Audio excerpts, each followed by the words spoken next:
tracking the M482. Just not running around from that long 88mm. That will penetrate anything the Allies have got. Just about any viable range.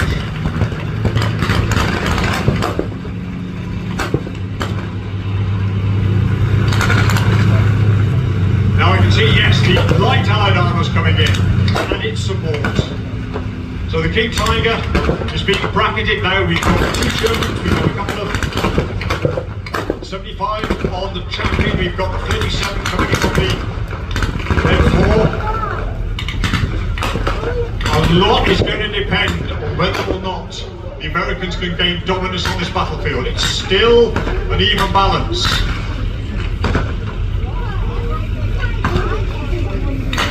There is a slender chance that the crew on that King Tiger are inexperienced. By this stage of the war, a lot of the experienced tankies, the guys who got into front, even the guys who got into fire. Right, they're bracketing the... every single... my goodness. King Tiger's been hit from every direction. May not have been brewed. 2.1 have been brewed. It may not have been brewed, but that crew is going to be at best severely rattled, but worst injured by the incoming fire. 20 minutes from now, planting on the village. This is it. Going in grenades, submachine guns, and there we are, ladies and gentlemen. The Panzer Grenadiers at last have decided that this is an impossible battle to win. There's a white flag being shown there. Again, we have coloured smoke being laid down to mark the position of friendly forces. That could well have added to the lack of morale, or collapse of the morale of the Panzer Grenadiers. They may well have thought that smoke was to mark them as a target for aerial attack. So, one way or another, they've decided now is the time to give in.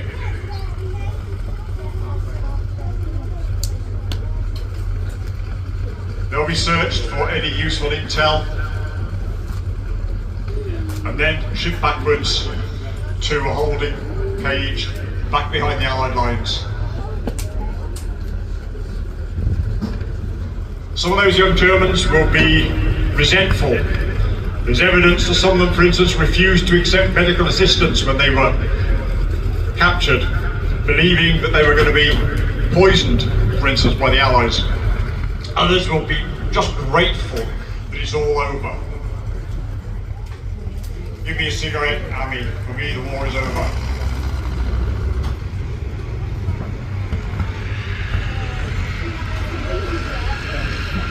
There you can see the 29th year loading up on the GMC, the lorry there.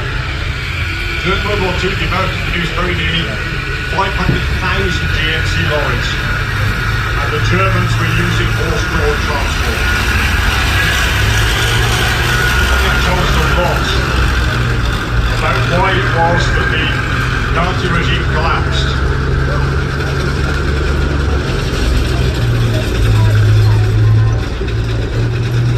The money poured into projects like the King Tiger could better have been spent on things like the Sturm assault guns to defend the fatherland. It could have been spent on interceptors like the 190 interceptor to shoot down the bombers that were consistently flying over Berlin. British by day, the Americans by night, British by night, Americans by day. It wasn't poured into almost prestige projects like the King Tiger.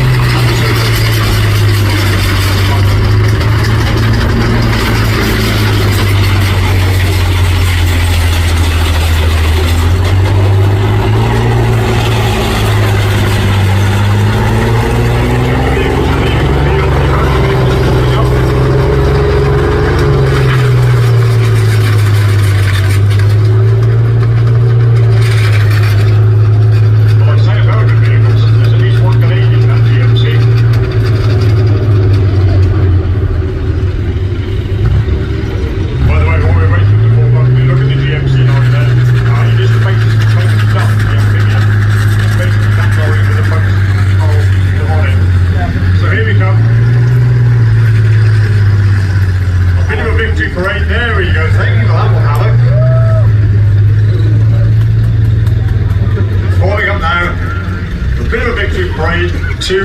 Oh, well done. Yes, give a round of applause by all means. In fact, let's give a round of applause to History in the Making. Right? Amos's group who've given us such an insight into that dramatic time at the end of World War II. So well done, guys.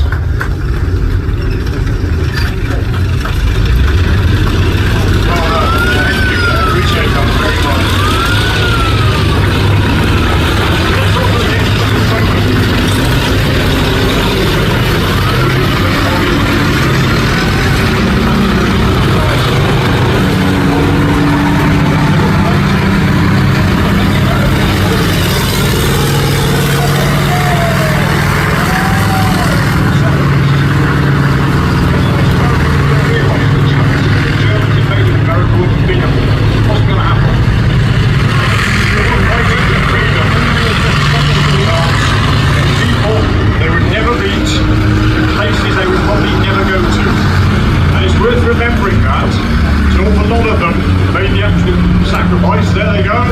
Well done, guys. There's the M5. Chappie. There goes Fury.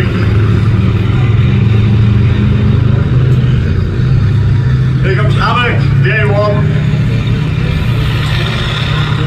Good old Jeep there, reconnaissance Jeep. And the Deuce and a Half, the GMC truck.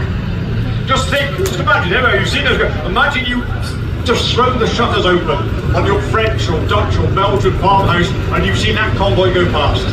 4 years of occupation under the jackboot, the Nazis, and these guys come and set you free. And that's definitely worth celebrating. Thank you for your time and your attention, ladies and gentlemen. It's been a pleasure. We've got more to come. Bye-bye. Big round of applause for Tim Brawl, one of the volunteers here at the Tank Museum, home of the tank. And if you'd like to find out more about being a volunteer, do talk to Tim or anyone else in one of the red polo shirts from the Tank Museum.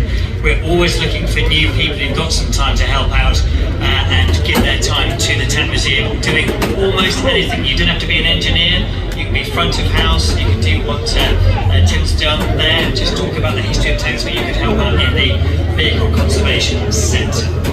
So, just a reminder that if you haven't yet got your Tank Fest merchandise, of course today is the last time to get it because we're closing the shop at the end of today, so do make sure you popped in either to the big marquee, which is where you came in, the pop-up shop, or into the museum itself and get all of the Tank Museum or Tank Fest merch. And the other thing to bear in mind is, if you've had a fantastic time, whether you've been here for 1 day, 2 days, or 3 days, let me tell you something I can guarantee. Very few things in life are guaranteed. This is guaranteed. Right now, for a very limited time, is the cheapest opportunity you will get for Tank Fest 2026 tickets. They're on sale now at 2025 prices. I guarantee it's the cheapest you're going to get in next year. So if you're committed to making sure you're with us for 1, 2 and 3 days next year, buy your tickets right now. Go to the Tank Museum website, you'll find all the details there. We've got so much more coming up this afternoon, including around 4 o'clock. Do stay here for the big military British Army display with some of the latest technology that our armed forces are using, which we've got seeing up in a few moments' time, the arrival of the battle tank. But first of all, you've seen, of course, the wonderful selection of tanks that we have from a variety of people across the UK and the world that come here. And I was really lucky earlier on today to catch up with the team from the Norfolk Tank Museum, and I got to talk to Steve.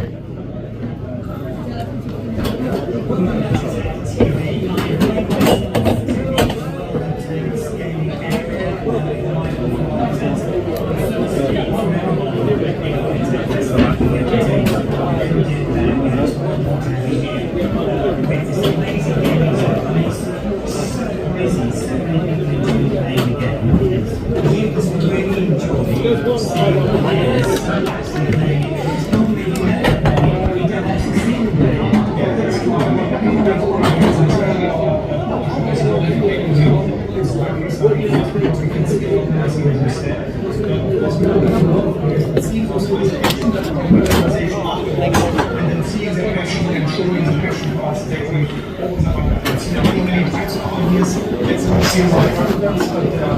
a little bit boring because we make our games for our players and when we see them live enjoying it, wonderful. And I imagine as well, it's quite good for feedback. So I imagine you get quite a lot of feedback at these sort of events. So you know that you're the kind of company that you take all that in and you look at it and then you see if there's improvements that can be made. So that must be really interesting to get that feedback. It's actually very interesting because yes, the players here are trying to give us a feedback, but sometimes obviously they are challenging us, right? Why don't you do this or why don't you raise this into the game? Then you have to kind of explain why potentially it's not a great idea. But many feedback, many of the feedback we get is actually very useful and a lot of feedback we go over the years and actually bring it into the game. So it's a very fruitful kind of collaboration.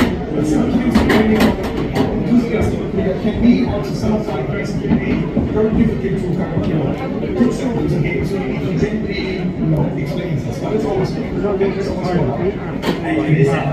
think one of the great things is that I can see when people stop and again put their headphones down, they're smiling on you and they're loving it.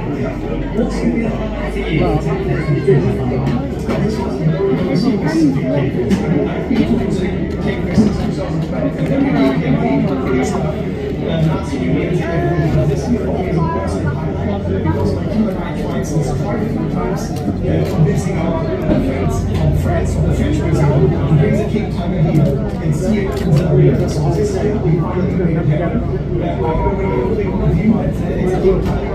It's an amazing machine, but you can't wait to see it later in the arena because it's all our big goals we always wanted to accomplish and we are very happy to provide this experience for people visiting us here in Paris right now. Also for people that watch our live stream on Sunday and the experience moving for this as well. So that's very Thank you for spending some time with us today. And don't forget to make your way into the museum, into the gaming zone, not take part in the world of tax gaming zone. We've got more than tax here.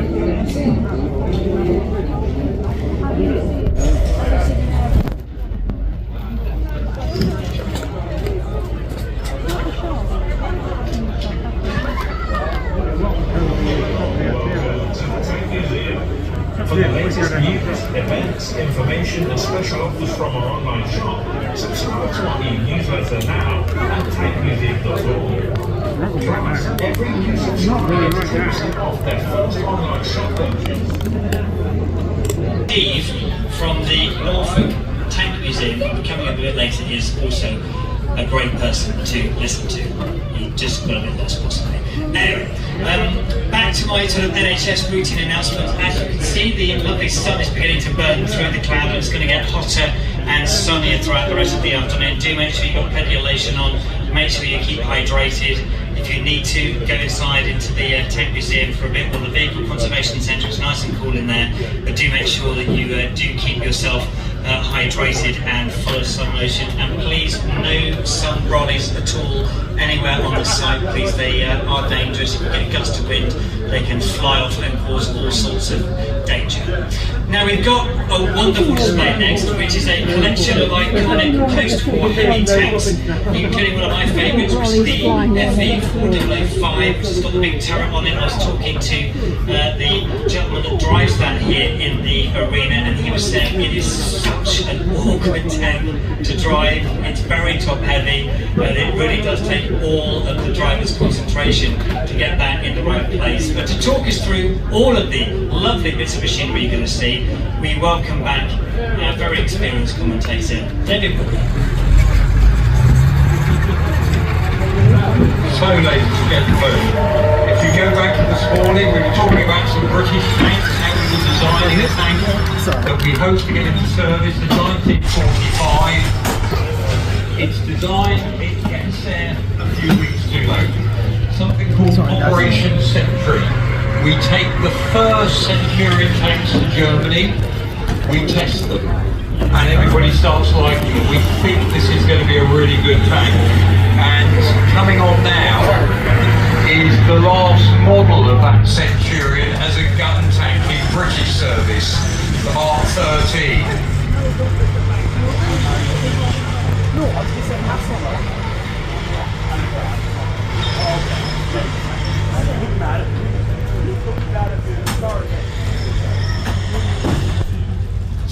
How is this such an important tank for Britain? Well, one of the reasons is, as we made the tank, there was an awful lot of tanks in Europe at the end of the Second World War. These were passed on to other nations.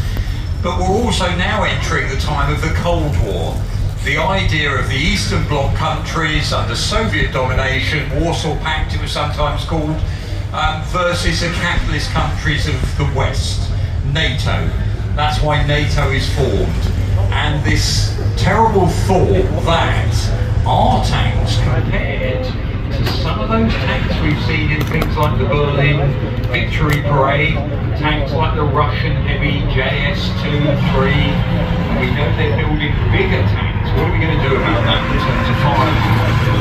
Now for the British Centurion, we start with 17 guns. That's the one that was on the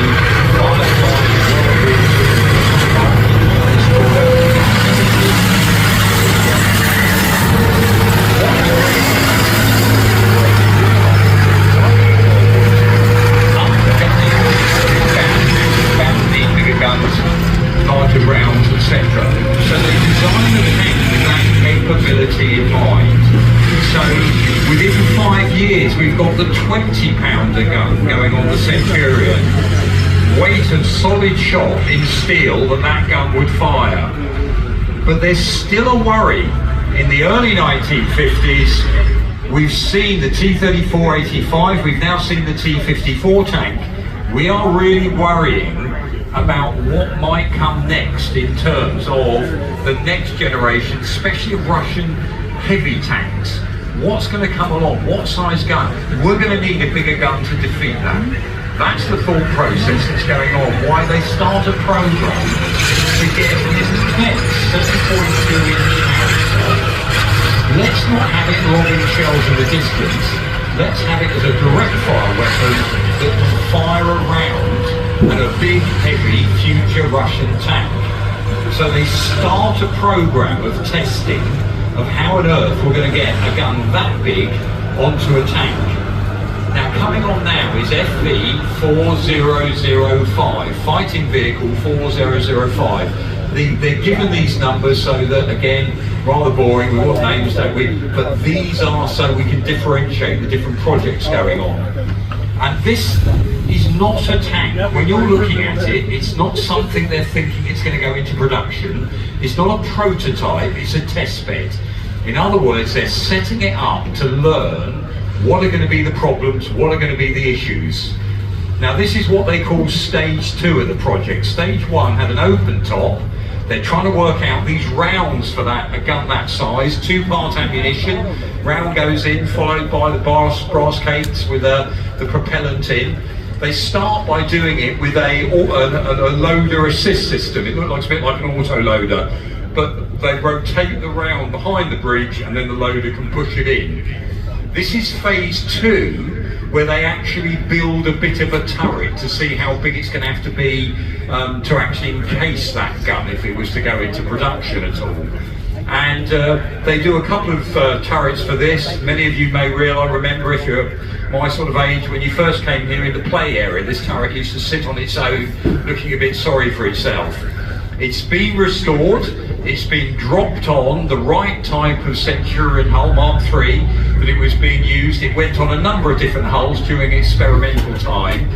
And it's obviously the biggest, why the wow factor, the biggest direct fire weapon ever put on a tank. It was going to fire HESH, high explosive squad lead, plastic explosive basically inside a metal case, pancake on the side of the enemy and causes massive damage inside by the shockwave.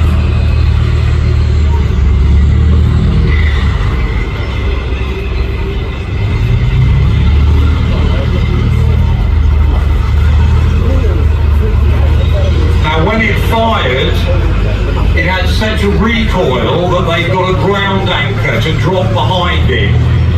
If you fire to your side, you can only do certain angles. Too much recoil means you're going to tip the vehicle over. The great news for us is, we didn't realise it at the time, but Khrushchev, when he comes to power in the Soviet Union, he doesn't like the heavy tank program. He stops it. He says, you don't need those, you can do it with missiles. And also, in the mid-1950s, we start missile programs behind that missile. So,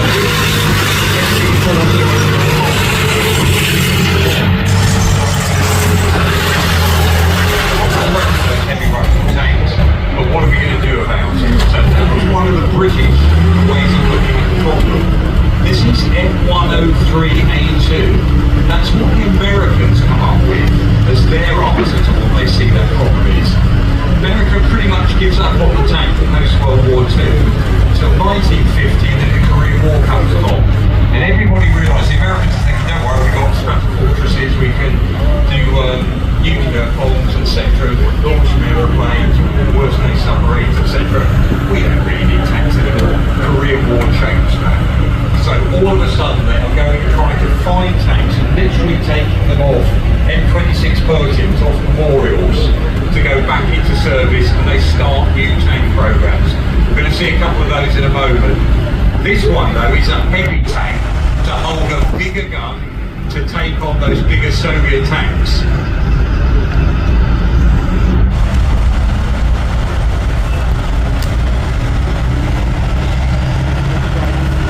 This is a project in 1951. It's given to Chrysler.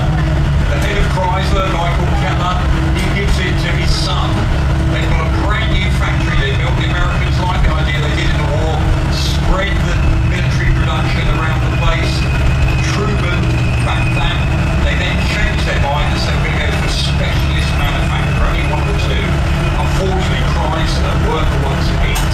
So they built this great big new factory that's not making 47 and 48 tanks, this F-103, and they only have about 5 or 6 years, and then they're sorry, not interested in anymore. That huge tank that they designed is a real first in a number of areas. Huge casting for the turret. That's one big casting sitting on the top there. That turret is bigger than some of the whole tanks we saw driving around. Think of the Matilda 1. They can probably swallow that. That turret, it's that big. The gun, they've got the water, biggest anti-aircraft gun they can get. It can fire a shell up to 6,000 feet, which actually called a stratosphere gun. They end up using that because it's heavy in the anti-tank capacity. Instead of having to get shelled up to high-level bombers, it's mid-level, get a fire with enormous behind it than enemy tanks. So they managed to squeeze that in that M103 turret. Inside, 2 loaders are needed because again you've got this big ammunition they're going to be able to fire there. They put it on this new hull. They finished making about 300 of them in about 1954, and they go straight in the sheds. They've got so many problems. 98 remedies are needed to get that tank to work properly. Different reasons, sometimes because in the factory they took components from what they were making on the M47 and the M48. Didn't always work. They couldn't keep up with the stresses, the strains. The engine, first engine put in there, underpowered a bit, etc. The one we've got, M102, that's got a later engine put in from the M60 American tank to give it enough welly. So when they finally issued the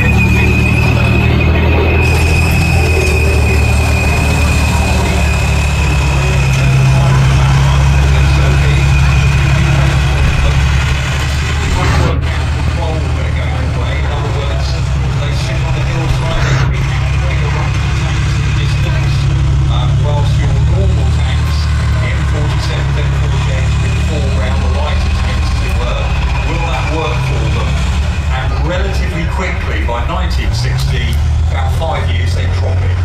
The US Army doesn't like it anymore. And if the US Army drops something, who picks it up? The US Marines. So it goes over to the American Marine Corps, and they keep it in service till about 1976.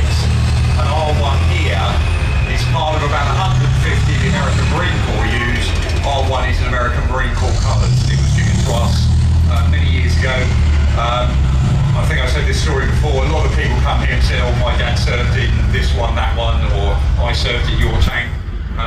one, the American Marine turned up and he showed us inside where he scratched his name when he was one of the crew members. So that was going to be the answer to some of those bigger Russian tanks. It all is ruined by Britain again when we come along with a gun on that Centurion. 20-pounder, we see a captured T-54 briefly in the British Embassy compound in Hungary during the uprising. We measure the thickness of the armour on the T-54. We go away and say our 20-pounder gun on the Centurion's not good enough. We're going to have to get another one. So down at Radi in Kent, they design a new gun. That's the gun that you can see on this Mark 13 here. L7 105mm gun, firing, armour-piercing, discarding Sabo ammunition, better than this 120 gun on the M103.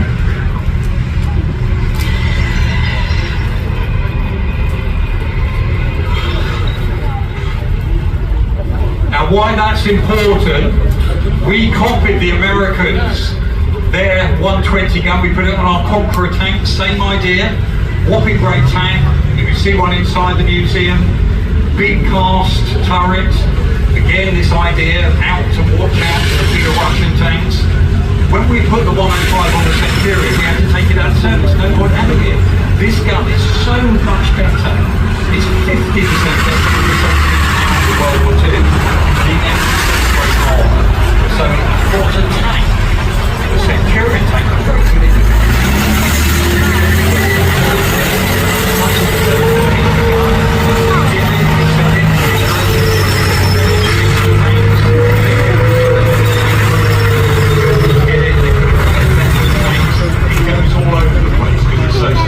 still in service. So again, one of those things where technology can bring an aging system, suddenly it's up to date in that way. But what we're going to see in a moment is after Tim shows you some lighter stuff, we're later on going to see some of those Cold War tanks with these guns on, what they were up against, what they were going to be fighting against, and at the same time a lot of them. So if you've got your earplugs, put them in for that next session. So there's our vehicles there heading off. Centurion Mark 13, by the way, lots of countries, we sold half the Centurion, brilliant for us in the 1950s, it brought money back in, lots of countries queued up to buy it. What ends up happening, we sell many on, they go all around the world, still in service at the moment with the South Africans, they call it the Olifants. They've got, it doesn't quite look like that anymore, they add extra things to it, but obviously a post-war success for Britain with what in essence was a wartime tank, and still obviously the best looking tank here all day. So thank you very much for that. I'm going to hand you back to Steve, and then we'll work out how we're going to do the next event for you on your to the train. Thank you. Thank you, David. We've got more from David in a few minutes' time when we've got the arrival of the battle tank, where we'll be seeing the fully restored M47. Always good to see the T72 as well, and of course one of my favourites, the Centurion Mark 13. Now, anybody here into YouTube? We've got some YouTubers here today. Yeah, we've got some, that's good. Okay, well, hopefully you're one of the 1.25 million. Get that again, 1.25 million people who subscribe to the Tank Museum YouTube channel. It is officially the largest museum YouTube channel on the universe. Until obviously Elon Musk goes to Mars, and then that might change. But effectively at the moment it's the best, and if you're not involved with it, if you're not following it, you really should be. You can get all of your tank videos, informative, fun, and everything else you need to know about the Tank Museum and the Tank Museum YouTube channel. Make sure you join 1.25 million people worldwide who already enjoy our content. Has anybody here ever gone, do you know what, I'm sure that happened before, that kind of deja vu thing? Anyone ever? If you don't, I think you're about to. Coming up next, we'll be talking to Steve from the Norfolk Tank Museum about what they're doing here at Tank Fest. Welcome back to Tank TV, and I have recorded with Steve. Now, Steve, you are from the Norfolk Tank Museum. Tell us a little bit about the Norfolk Tank Museum. Well, it's a museum that was set up about 14 years ago. We took pride ourselves on allowing people to drive some of the vehicles. The Chieftain, the Saladin, and this wonderful World War I tank that we built. And a few years ago, you can have a private side and experience the inside the tanks. So anyone who's in the Norfolk area should look you up and make sure that they've got that in their itinerary. Yeah, please do. Yeah. And today, we're stood by Air Centurion. Tell me a little bit more about this tank. Well, it's a Mark 13 Centurion. It's the last of the production line of Centurions that the British Army built. They originally built them as Mark 8s, which had been upgraded twice in a life to a Mark 10 and to a Mark 13, fitting infrared night vision for the crew, and fitting a 105 gun from the original 20-pounder. And now she's got a 50 cal Ranger gun as well. Was the last mod that I had done to her. And you must be quite excited about seeing it in the main arena. Oh, absolutely! Real pleasure to be here. Brilliant. Well, love to see you. You can find the team from the Norfolk Tank Museum here in the Arena Park, in the Tank Park, which of course is open at selected times, and you can see them in your brochure. We'll have more from Tank TV shortly. This is an armour-piercing, fin-stabilised discarding salvo round, or for short, APFSDS. This round is fired from a powerful gun and will travel at well over a mile per second towards a heavily armoured target, and usually that would be a tank.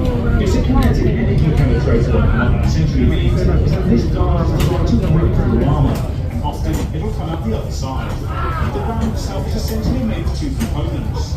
The first being the thin round itself, which is made of incredibly dense materials such as tungsten and even depleted uranium. The second component is the sabot that surrounds the dart. The sabot is just there to ensure that the projectile is positioned in the centre of the barrel when it's fired. And upon leaving the barrel, the sabot with its high drag design is ripped from the projectile, leaving this hurtling towards its target. This round is just one of many different types of ammunition that can be used with tanks.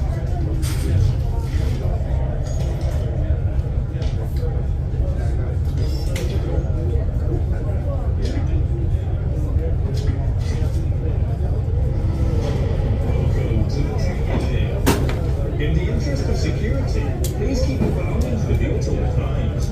Never leave your items unattended, and please report anything unusual to a member of staff. We hope you enjoy your visit.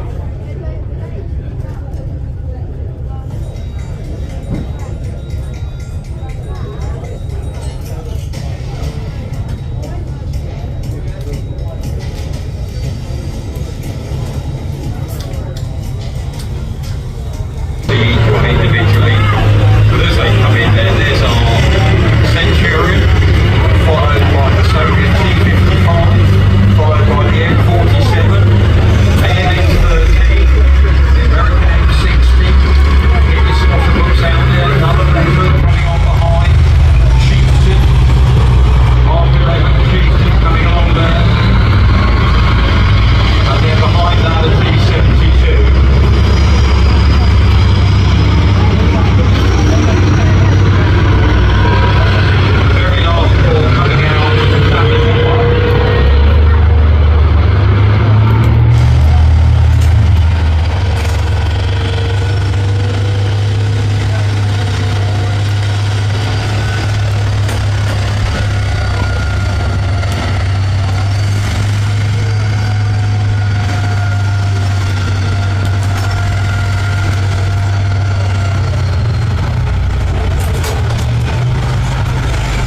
these things go into play, along with maybe we might be able to sell the vehicle as well.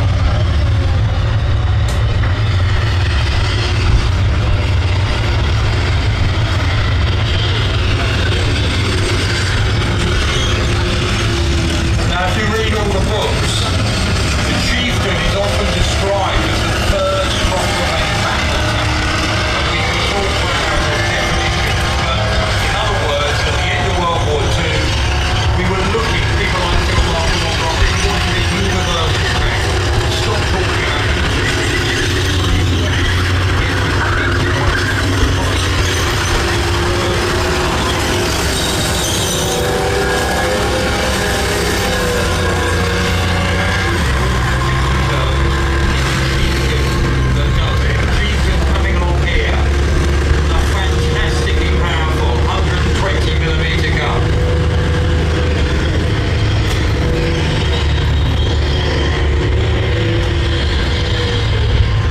Enormously thick armour and very well angled. The driver in the front, he's lying on his back, supine position they call it. Lower he is means the turret can be lower, and that means you're less of a target to the enemy. That gun doesn't have a traditional hand clip. That bit at the front holding it, it actually goes right into the turret. So the turret is like a needle point. You get very hard at the neck.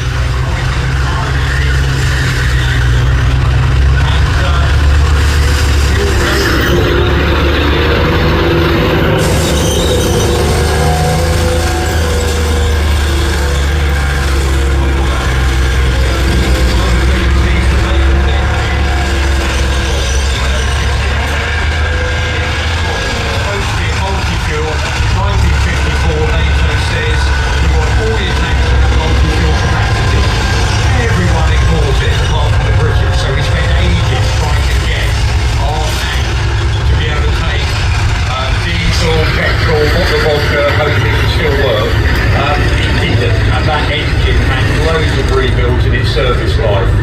Never fired its gun in anger in British service, but that didn't mean to say it didn't do its job, because this is the age of deterrence. In other words, those tank crews sat out in Germany, ready to fire those tanks up, do the business. The Russians never attacked, so in a way you could say it worked, it did its job that way.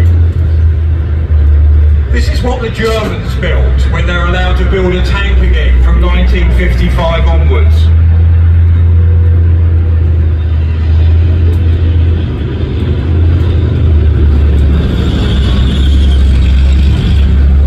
Germany, or I should say, of course, don't forget Germany divided after the war. West Germany, in 55, the NATO says, look, we really need the resources of Germany to help defend ourselves against the threat of the Warsaw Pact and Soviet forces. So the Bundeswehr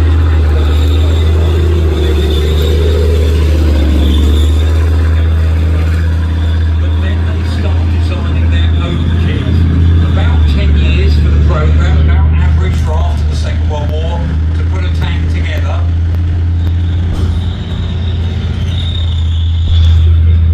And out comes this, which is the Leopard 1. Amazingly, some of those German wartime designers, Ferdinand Porsche is part of the team originally. A guy called Niekamp, who's been a German guy who's been really helpful in HWA, the German procurement agency in World War II. He's part of that team that puts the Leopard together. And the other thing about the Leopard, it becomes quite a success. The Germans have decided, don't go for the big.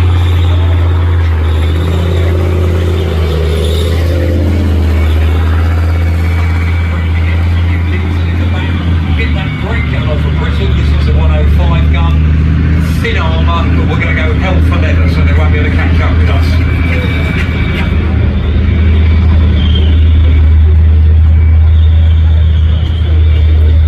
Many tanks, or many countries that had bought the British Centurion, when that came to the end of its service life, they ended up, the next tank they bought was a Leopard 1 or a Leopard 2. Another design feature from that. That particular one, Canadian flag on the back, it was a Canadian Leopard. in service, hence the maple leaf on the turret there.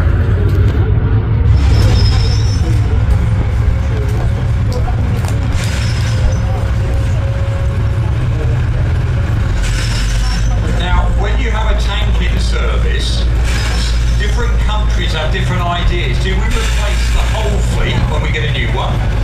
Do you put the tank in reserve, or do you give it to your reservist units?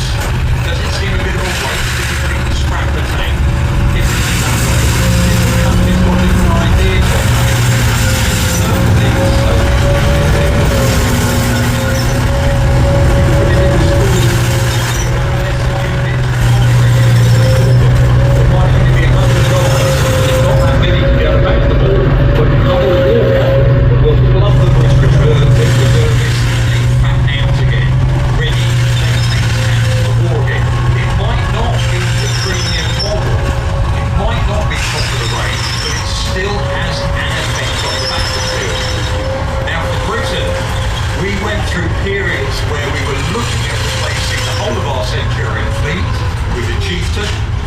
ultimately do that, although the Centurion pass down the line to secondary duties.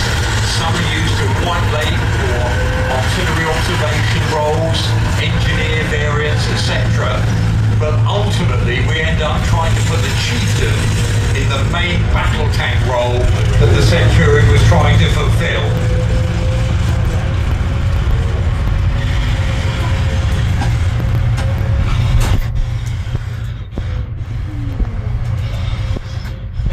Plenty of countries that were prepared to buy our chieftains when we got rid of them. And one of the countries that fell in love with the chieftain tank was Israel. And the Israelis not only bought tanks from Britain, but they also, when other countries got rid of them, like South Africa, Switzerland, Dutch, they buy them all. And they take them out to Israel. Sometimes they use them as they were. What they tended to do, they was improve on them. So again, like other countries that copied that, we've got a Swedish Centurion with a later engine, not the original Meteor, with a petrol engine. They've got a diesel engine in its place. And that was, the Israelis were first to do that in the modern airplane, because again, it meant that you could go further,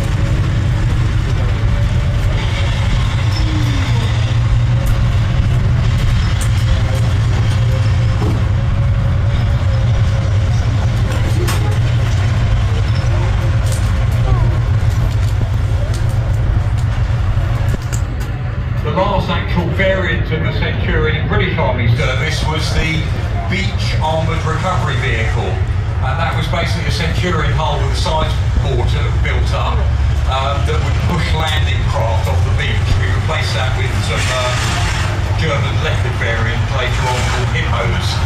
They were still in service about 2003, but we've got one in the collection here. So, was stunningly effective and brilliant for the UK tank. Because as we said, of the 8,000 produced, about half of them was sold around the world. And in post-World War Britain, we were bankrupt. We really needed that money. So it really helped with exports.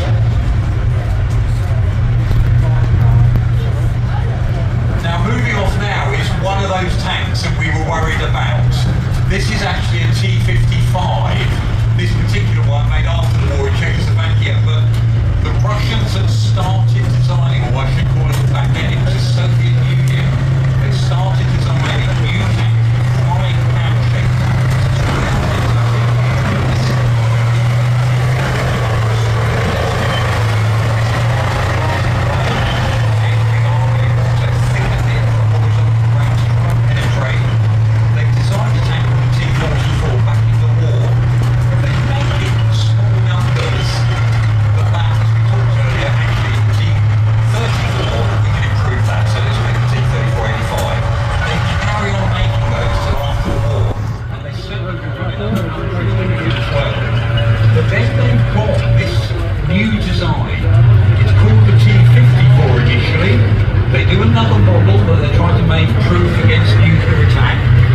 T-55, and it's got a 100mm gun.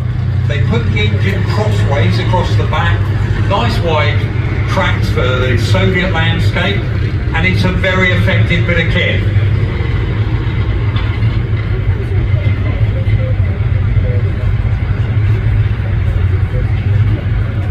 A nice angled front glacé plate. So again, the idea, you're thickening the armour. 100mm gun, you know, pretty powerful gun there we're looking at.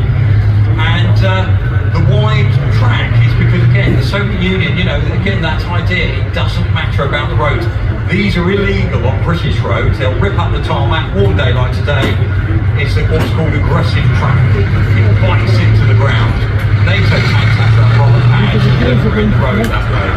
But made in enormous numbers, almost certainly the tank. T-45, T-54, T-55, we're looking at around 100,000 tanks over time. And that wasn't just the Soviet forces, they lasted on.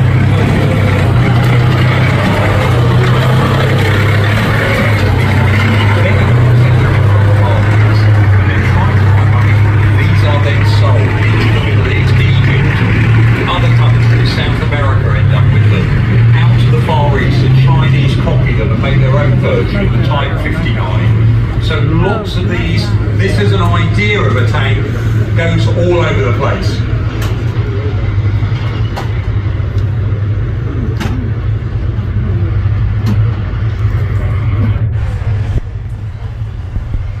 And to many Western eyes, modern tanks, much more sophisticated than this T-55, but they're still out there and they're still going.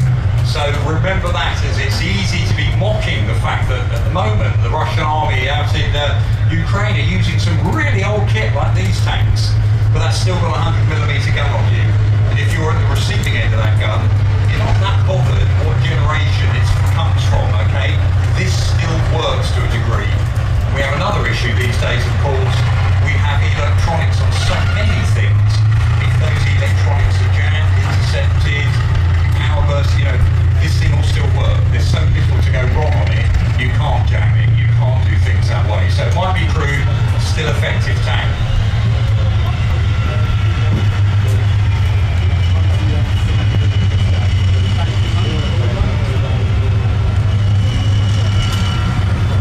I mentioned earlier about the Korean War. America wakes up that we're still going to need tanks. There might be times when we're tanks.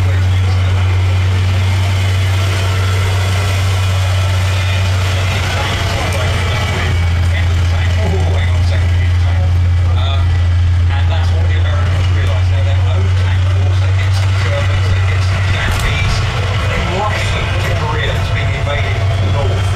They get M26 Pershings. Some of those are refurbished quickly.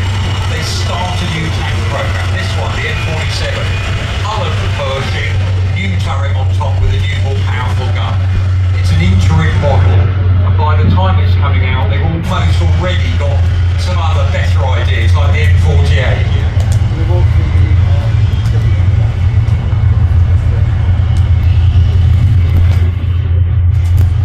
It has a lot of faults in it. Early days, the M47, but it's not in service with the American forces that long. The M48 is a much more thought-through design that takes over quite quickly. But because they've made a number of these, they're very quickly, as part of mutual aid, various other programs, that America is getting kicked into those NATO countries, recovering after World War II. They're still building up their own industries in the 50s, early 60s. Like the German Bundeswehr.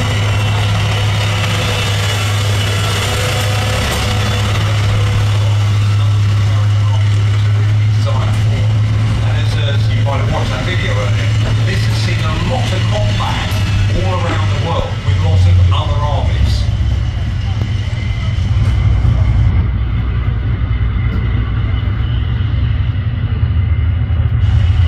Now, if you have seen earlier, probably this tank, you'll know, it used to sit in our sheds. It's ex-Italian army. Restoration back in the 90s started.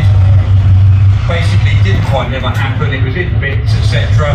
And thank you to those people who helped subscribe. The later on the back there of it to help get this restored. The guy who restored is driving it around at the moment, which means that's another tank we can show off in our collection. So really grateful for that. I know you can go and have a look at it later on. That N47 tank there. Absolutely creamed though by Centurions in the combats it ever fought against. Centurions a much better tank. Arrow pack Star Wars N47 didn't do very well.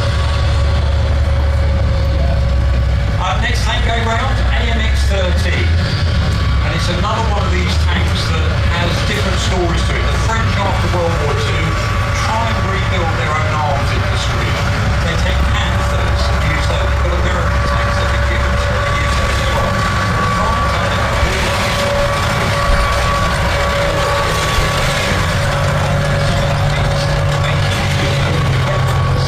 Selling those weapons is what Britain was doing to try and get some money back in the bank. You know, you're a bankrupt nation. So a number of countries were looking to buy tanks, especially after 1950 when the Korean War began. They were all looking, where can we buy? And the French designed a light tank. They wanted it air portable. AMX-13, 13 tons, it creeps up to weight. This one again, if you look at that little yellow tanks, little yellow round circle with a number in, that's its upper weight for bridges. So if you're the military policeman, you're waving it forward.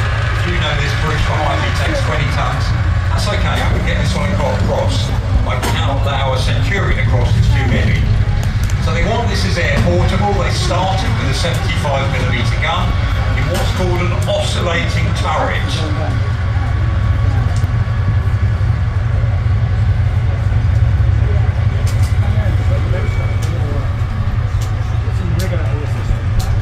Now if you look at that turret when it goes past, canvas webbing around it, that's the join. The top of the turret goes up and down. The advantage there, it means you can get a bigger gun in. It's not the gun going up and down, so the whole roof goes up and down when you angle that gun. And so it's a clever way of trying to answer this as a problem. Downside, you've got a big seal to try and seal, especially if you're worried about nuclear or chemical attack. Three-man crew, driver down the front, sat right next to the engine, very tight space. That gun in the top there, this is an upgraded one with a bigger gun, big thermal sleeve down the barrel. But it was an effective bit of kit, especially if you had a country that didn't want or didn't have the road space, etc. for a massive tank. So Switzerland looked at this thinking, oh, it'd be great for our mountain roads. And of course also it was cheaper, and that's still attractive to many countries. So sold all over the place, the MX-13, still appearing, still in service for some countries. Lots of upgrade programs went through it, and it was part of a sort of sales pitch as well to say that France were coming again. And Britain and France, we were thinking this thing. We were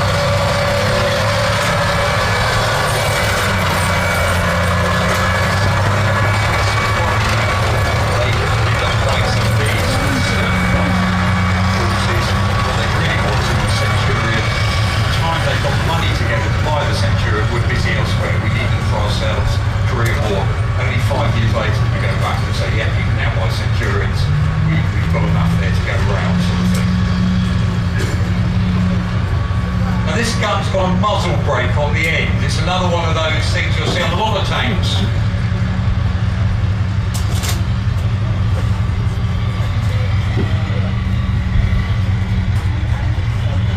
So what's the idea of a muzzle brake?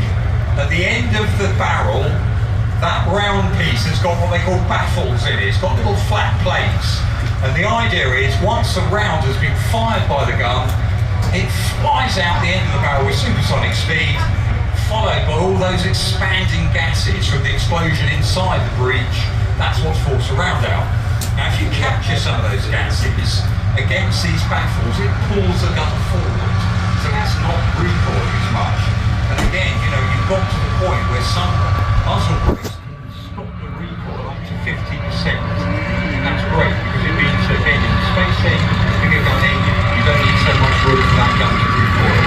Most countries, if you've got a damaged muzzle brake, you can't fire plateau.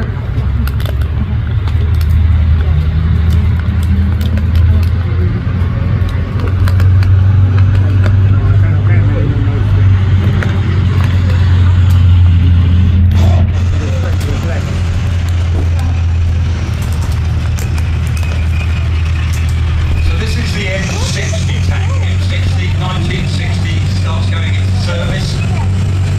We've had the M47, the M48.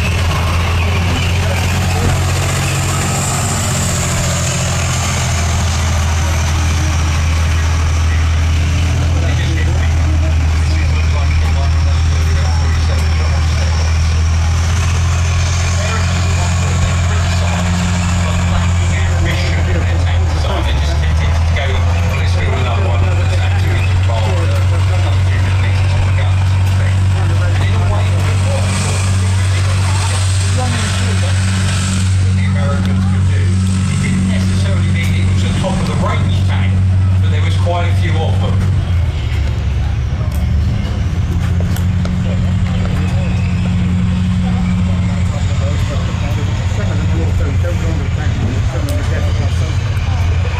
Now you can see there, this is where again, all that experience in the Second World War, metal casting, wonderful big steel cast turret on the top, cast hull, boat shape, rounded underneath, so if you go over a mine, the mine glass goes up the side, rounded underneath, you over, that's the worst thing to do.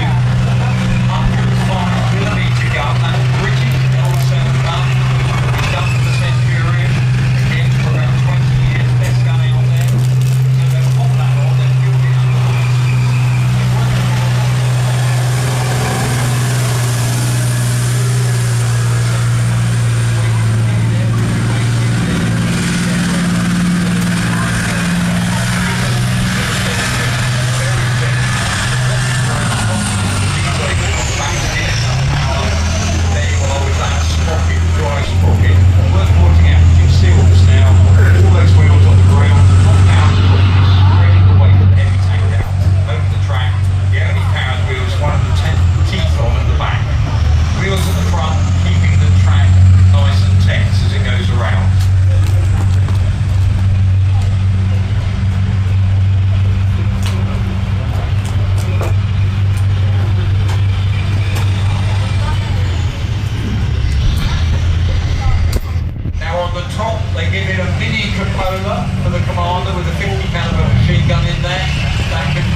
This is the T72.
Britain is designing a tank to take over from Chieftain that we saw earlier. It's going to be called MBT-80, hopefully in service by 1980, main battle tank 80. Lots of great ideas, lots of technology going into it. As so many of these projects, it went over budget, it went over time, and we were running out of time because our chieftains were getting old. In Britain, we were building this tank for the Shah of Iran, Shear tank. He bought a series of tanks from Britain. And the last tank was called Shear 2, and it was going to look very much like this one. It had got chopper armour. We were giving them chopper armour, this new fantastic armour. Same gun as Chieftain. Where the problem lay though, the Shah of Iran was deposed and the new regime didn't want the tank.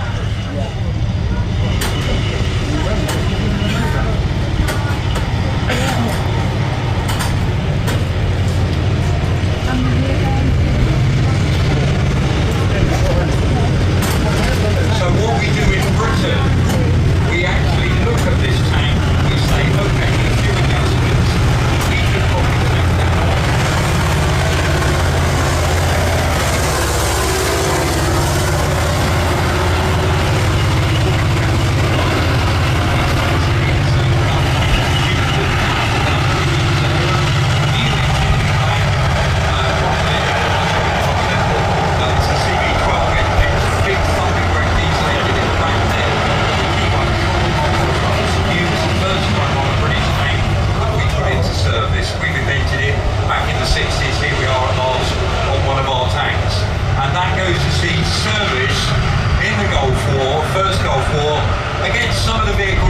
T-72 going around, sported by the Iraqi army.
between those two tanks.